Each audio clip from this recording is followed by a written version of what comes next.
Renungan Harian Philadelphia Family Senin 5 Desember 2022 dengan judul Kisah Dua Ekor Kuda.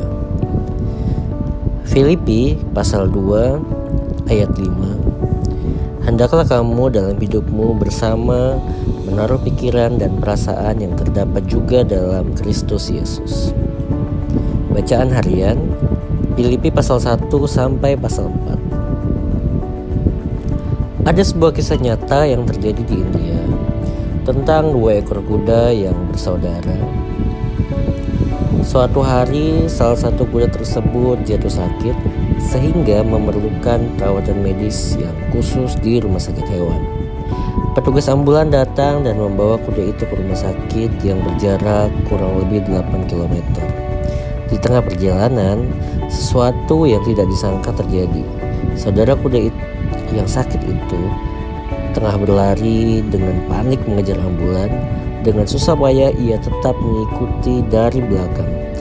Sesampainya di rumah sakit, dokter sangat terharu dan membuat keputusan untuk mengizinkan kuda yang sudah berlari sejauh 8 km untuk menemaninya saudaranya sampai pulih. Kisah di atas tentu menyentuh pikiran dan hati kita. Hewan seperti kuda saja memiliki ikatan yang kuat. Ketika salah satu dari mereka sakit, kuda yang sehat turut memikirkan dan merasakan apa yang dialami saudaranya. Tuhan juga begitu. Ia selalu memikirkan dan turut merasakan apa yang kita alami. Namun, apakah dari pihak kita juga menaruh respon yang sama? Adakah kita hidup dengan menaruh pikiran dan perasaan Kristus? Tidak hanya dalam hubungan pribadi kita dengan Tuhan, namun dalam kehidupan berkomunitas. Atau adakah pikiran dan perasaan kita selama ini sudah begitu tertutup dan keras dengan keegoisan diri? Apakah kita lupa bahwa kita ini adalah anak-anak Allah?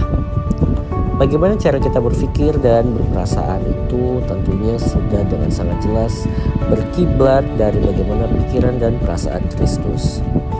Mempunyai pikiran dan perasaan Kristus berarti kita memahami rencana Allah di dalam dunia ini, memuliakan Allah, memulihkan segenap ciptaan kepada keindahan asalnya, dan menyediakan keselamatan bagi orang berdosa. Artinya adalah bahwa kita mengidentifikasi diri dengan tujuan Kristus untuk mencari dan menyelamatkan yang hilang. Lukas 19 ayat 10. Artinya adalah bahwa kita menganut pandangan Yesus tentang kerendahan hati dan ketaatan, belas kasihan, dan ketergantungan kepada Allah. Jika kita mengerjakan bagian kita untuk menaruh pikiran dan perasaan Kristus dalam hidup kita, ikatan dalam tubuh Kristus akan semakin kuat dan semakin maksimal dalam menggenapkan seluruh rencana Allah. Refleksi. Apakah Anda menyadari bahwa hidup Anda sangat berdampak bagi kemuliaan nama Tuhan?